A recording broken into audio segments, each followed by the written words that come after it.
Space Coconut. Okay, today we're doing something a little different.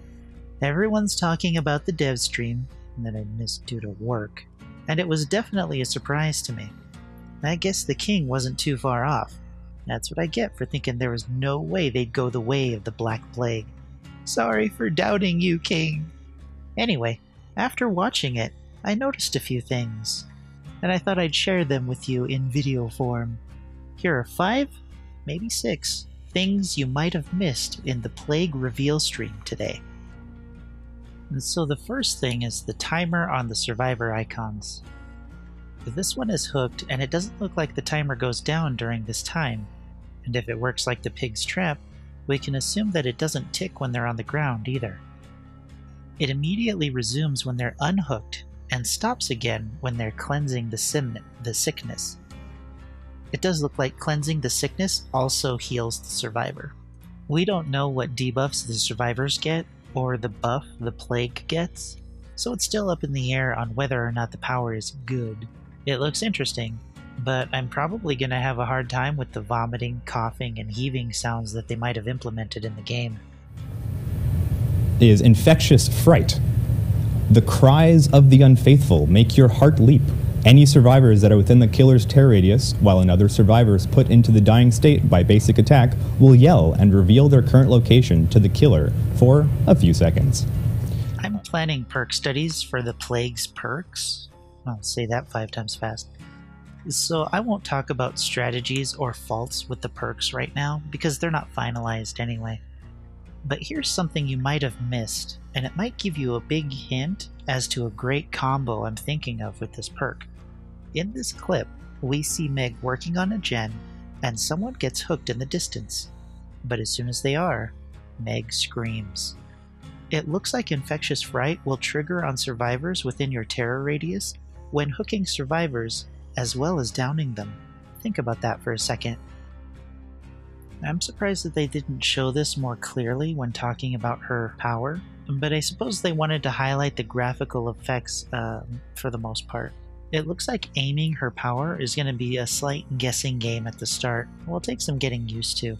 And quick movement shows where her power actually comes from, which seems to be lagging slightly behind the green spew graphic.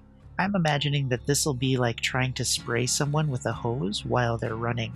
We might be aiming slightly ahead of our juking targets to make use of this power. Additionally, it looks like it only lasts for 2 seconds, so we'll have to make sure it counts when we use it. So this is actually a really cool perk.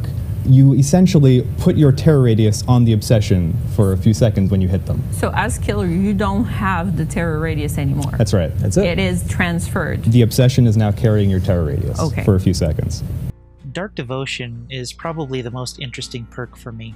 The mind game potential for a transferred terror radius is pretty high, but the tidbit of info at the end is what makes it much more interesting to me. And that does also affect all the effects that happen in the terror radius, then happen on this new terror radius that is on the obsession. Overwhelming presence for item users, unnerving presence for skill checks when they think they're safe, distressing to freak out additional survivors further away, or how about coulrophobia on the dying light survivor? The potential of this perk lies squarely on the duration they decide to give it. Anything less than a minute will dramatically lessen its use. If the survivor is emitting a terror radius and you're in a chase with them, it's the same effect as if you were still carrying the terror radius. Letting the survivor go to freak out and disturb other survivors while you wander around with no terror radius is where the strength of this perk lies. If the duration doesn't give you enough time to leave the obsession and go at least a quarter of the way across the map to sneak up on another survivor, then it's going to be as good as Beast of Prey. Here's hoping for a 2-minute duration. Lol. While not game-breaking or anything, I thought this was interesting when I saw it. What do you see in this clip? God, is that all? Queen, is that all? There's PTB more. when? PTB when? That's the real question. Take a closer look. Is that all? Queen, is that all? There's PTB. more. That's a huge bitch! I don't know if it's the camera angle or my imagination, but the Plague might be the tallest killer in Dead by Daylight. It looks like she can stare directly at a survivor, while even the huntress has to look up slightly to be face to face with a hooked survivor.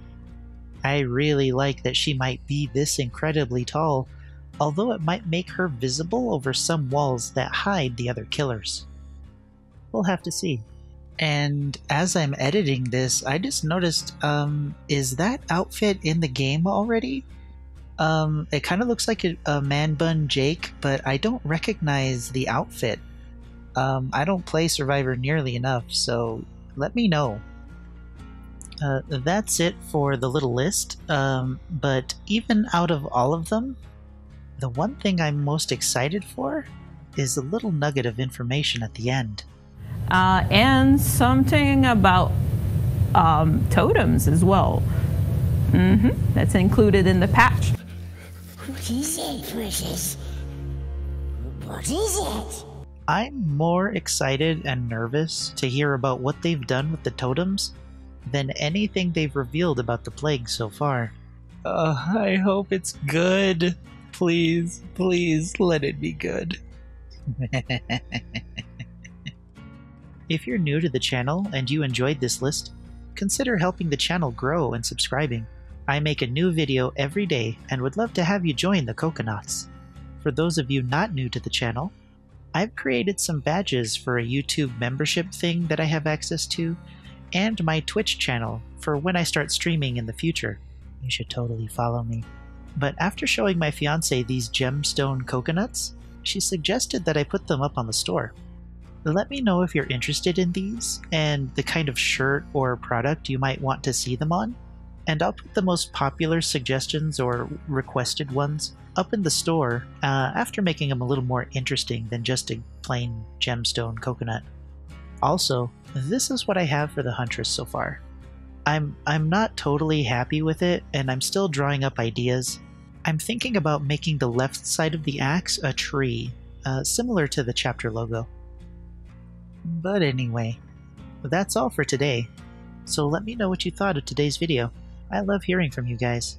In the meantime, I'll see you in the fog.